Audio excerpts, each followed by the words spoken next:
इस वक्त की बड़ी खबर हम आपको बता दें, भारत से फरार होकर पाकिस्तानी खुफिया एजेंसी आईएसआई के इशारे पर भारत में बम धमाके करने वाले इंडियाज मोस्ट वांटेड आतंकवादी फरतुल्ला गौरी का एक नया वीडियो खुफिया एजेंसियों के हाथ लगा है। फरतुल्ला गौरी ने 3 मिनट के इस ऑडियो वीडियो में भारत में फैले अपने स्लीपर सेल से अपील की है कि वो भारत में देश भर में रेलगाड़ियों को निशाना बनाए, रेलवे को डीरेल करे, रेलवे की पटरियों को निशाना बनाए।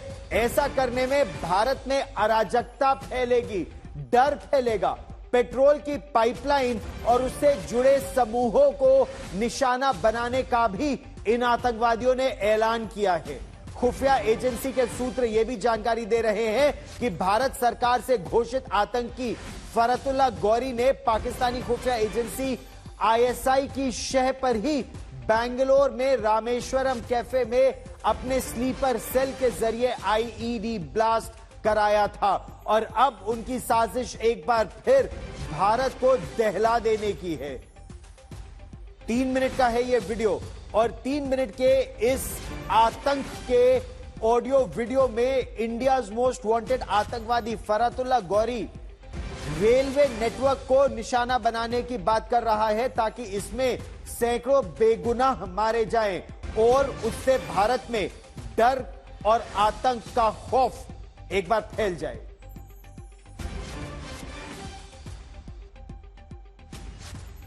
और पोशीदा दस्तों की शक्ल में बनाना होगा, जैसे 2 या 3 अफराद के दस्ते होते हैं जो भरोसामंद और काबिल और मुखलिस लोगों पर मुश्तमिल हो।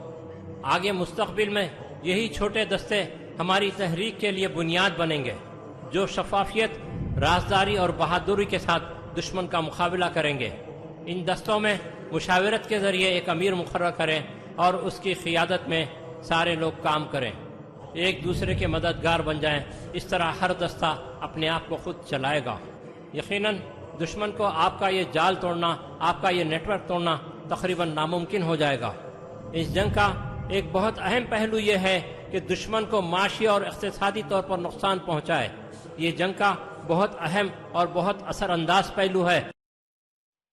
और ज्यादा जानकारी के लिए मेरे सहयोगी अरविंद ओझा हमारे साथ जुड़ रहे हैं।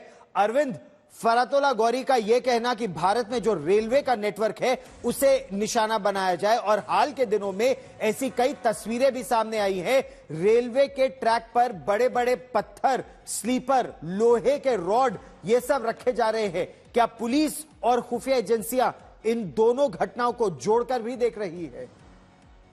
देखिए गौरव, पहले भी जो पाकिस्तानी खुफिया एजेंसी आईएसआई वो ट्रेन डिरेलमेंट और सबोटाज जैसी वारदातों को अंजाम देती रही है और वक्त वक्त पर खुफिया एजेंसियों ने इस बात का खुलासा भी किया है।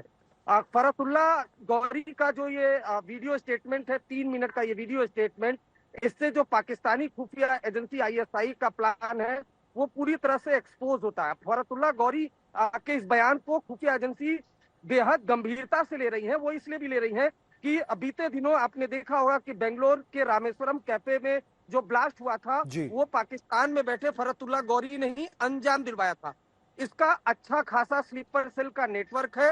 हाल फिलहाल में एजेंसियों ने इसके कई बड़े स्लीपर सेल का नेटवर्क तोड़ा था और मुंबई, पुणे, दिल्ली, उत्तर प्रदेश से कई आतंकियों को गिरफ्तार किया था। और इसमें बाकायदा ये कहता दिखाई दे रहा अपने मुजाहिदीनों को, अपने स्लीपर सेल को ये अपील कर रहा है कि जो भारतीय ट्रेन है उसको निशाना बनाओ, सबोटाज करो, जिससे अराजकता फैले, साथ ही साथ जो सप्लाई चेन है उसको बाधित करो। तो ये एक नई साजिश है जिसका खुलासा खुद पाकिस्तान में बैठे भारत के मोस्ट वांटेड आतंकी ने कर दिया है।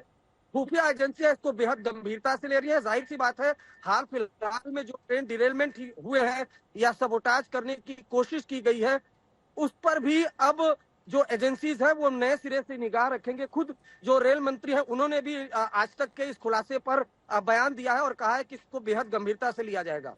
ये बताइए कि इस फरतुल्ला गौरी का जो स्लीपर सेल है, जो इसका नेटवर्क है, इसके बारे में क्या क्या जानकारियां हैं? किन किन राज्यों में यह फैला है? जो गिरफ्तारियां कुछ समय पहले हुई थी, कौन कौन थे वो लोग? क्योंकि कहा यह जा रहा है इसमें बहुत से ऐसे पढ़े लिखे लोग भी हैं जो अच्छी तनख्वाह पाते हैं, व्हाइट कॉलर जॉब करते हैं, दिन में समाज में रहते हैं और रात में आतंक का ये घिनौना खेल खेलते हैं।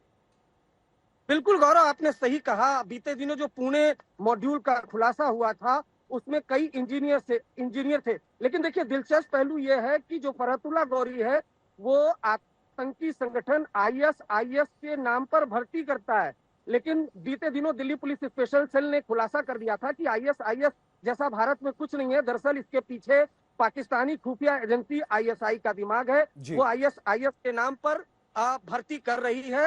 दरअसल एफएटीएफ से बचने के लिए जो पाकिस्तान है वो पूरे मुल्क पूरी दुनिया में बदनाम है, उससे बचने के लिए नए नए हैं और इसी के तहत फरहतुल्ला गौरी को अब आगे किया गया है। गौरव, इस बड़ी खबर पर आप नजर बनाए रखिए। पाकिस्तान की आईएसआई, लश्कर ए तैयबा हो, जैश ए मोहम्मद हो, आईएसआईएस के नाम पर इन्हीं आतंकी संगठनों के आतंकवादियों को आगे किया जाता है। और आज तक के इस खुलासे पर केंद्रीय रेलवे मंत्री अश्विनी वैष्णव का भी एक बयान आया है।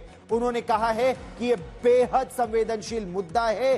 कई रेल हादसों में चिंताजनक ट्रेंड देखने को भी मिला है।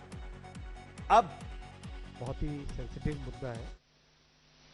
देखो, ईच एंड एवरी इंसिडेंट हम लोग डिटेल्ड इंक्वायरी कर रहे हैं और कई इंसिडेंट्स में बहुत ही एक वेरी डिस्टर्बिंग ट्रेंड सा दिख रहा है जिसको सीरियसली लेना चाहिए। और मैं नहीं मानता कि रेलवे कोई पॉलिटिकल आरोप प्रत्यारोप का विषय है।